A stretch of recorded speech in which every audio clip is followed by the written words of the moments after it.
چلاتا نہیں ہے چلانا ہے پہلو چلانا چاہتا کراؤ بم بم سکی سکی بم بم سکی سکی سکی بم بم سکی سکی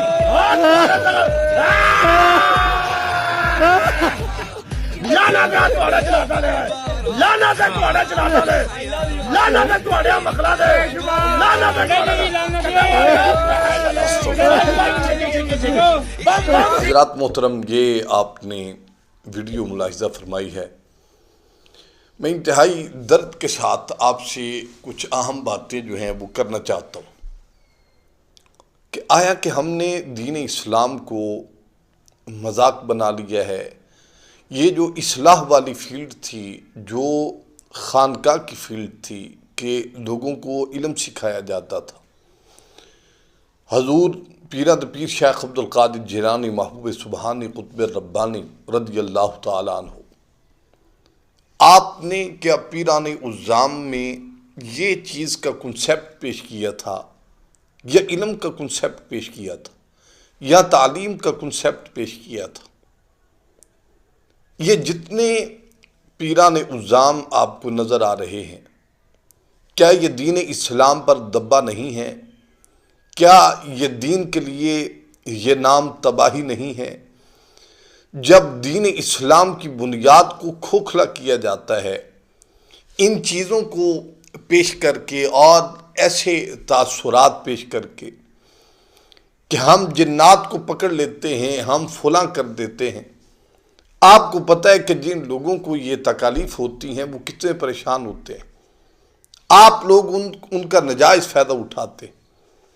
یہ جنات کی وجہ سے بہت سارے لوگ ہیں جن کو اولاد نہیں ہوتی، بہت سارے لوگ ہیں جن کے رزق کے معاملات خراب ہو جاتے ہیں، بہت سارے ایسے لوگ ہیں جن کا کاروبار جو ہے وہ ہمیشہ کے لیے ختم ہو جاتا ہے، صحت ہمیشہ کے لیے ختم ہو جاتی ہے، چارپائی پہ لٹا دیا جاتا ہے اور اس کے بعد بندہ گٹ گٹ کے دنیا سے رخصت ہو جاتا ہے۔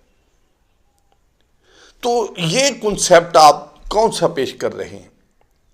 پہلے ایک دن میں نے ایک ویڈیو میں وہ جو ہیں وہ پٹریالہ شریف ہے، کیا ہے اس کا نام، اس کی ویڈیو میں نے لگائی تھی، وہ رسول اللہ صلی اللہ علیہ وآلہ وسلم کی بیٹیوں کا سراسر انکار کر دیا گیا اور ختم نبوت کی جو بنیادی آیت مقدسہ ہے وہ غلط پڑھی گئی۔ یہاں یہ گالیاں نکال رہا ہے جاہل،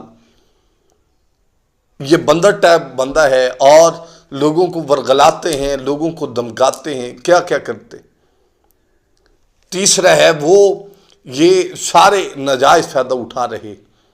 الحمدللہ تعالیٰ ایک بات آپ جو ہے وہ حضرات کان کھول کر سن لیں، ہم کسی کا علاج کر سکیں نہ کر سکیں، لیکن ہم اس فیلڈ میں 2 نمبری ہمیشہ کے لیے ختم کرنا چاہتے ہیں۔ ہم آپ کو بھی کہتے ہیں کہ ہمارا آپ لوگ ساتھ دیجئے، میں ان 2 نمبر پیروں کی بنیادیں جو ہیں وہ قرآن و سنت کے مطابق ہلا کر رکھ دوں گا اللہ کی وجہ سے۔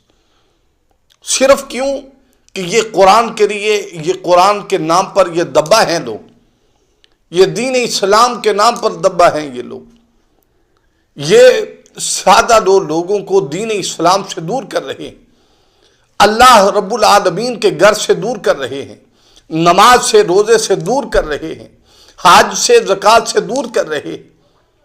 اصلاح کیا کریں گے؟ پیر تو ہوتا ہی رستہ دکھانے والا ہے، پیر تو کہتے ہی استاد کو ہیں، تو یہ کیا تماشائی بن کر یہ بندروں جیسے یہ لوگ کام کرتے ہیں اور آپ لوگ ان کو انجوائے کرتے ہیں، پھر دیکھتے دیکھتے آپ کو پتہ ہے کہ یہ لوگ کہاں سے کہاں پہنچ جاتے ہیں۔ تو جب دین اسلام کو پرموٹ کرنے کا وقت ہے، جب دین اسلام کی بنیادوں پر پہرا دینے کی ضرورت ہے، تو آپ لوگ ان لوگوں کا ساتھ دے کر دین اسلام کو خراب کر رہے ہیں۔ اس دین کو، جس دین کے لیے رسول اللہ صلی اللہ علیہ وآلہ وسلم کی آل پاک نے جو ہیں وہ کتنی اپنی قربانیاں پیش کی ہیں، میدان کربلا میں چلے جائیں کتنی قربانیاں پیش کی ہیں، آج تک ان قربانیوں کا صلہ تو ہم دے نہیں سکے۔ تو یہ دین اسلام کے ساتھ یہ رویہ اپنانا کیا رسول اللہ صلی اللہ علیہ وسلم کی ذات اقدس کو تکلیف نہیں ہوگی؟ تو یہ بات آپ اپنے ذہن نشین رکھیں. انشاءاللہ یہ ملک کے حالات کچھ بہتر ہوتے ہیں تو یہ جتنے 2 نمبر حضرات ہیں ہم ان کی بنیادوں کو ہلائیں گے بھی اور اللہ کے فضل و کرم سے گرائیں گے بھی. اس کے لیے میں مکمل تیاری کر رہا ہوں. قرآن اور حدیث کے مطابق میں آپ کو مجبور کر دوں گا. ان کا چہرہ جو ہے، اس کے چہرے سے وہ نقاب جو ہے وہ ہم اتار کر آپ کی خدمت میں پیش کریں گے کہ اصل یہ ہے. بقیہ سب 2 نمبر ہے کام. تو اللہ تعالیٰ آپ کو بھی اس میدان عمل میں دین حق کا ساتھ دینے کی توفیق عنایت فرمائے. السلام علیکم ورحمۃ اللہ وبرکاتہ.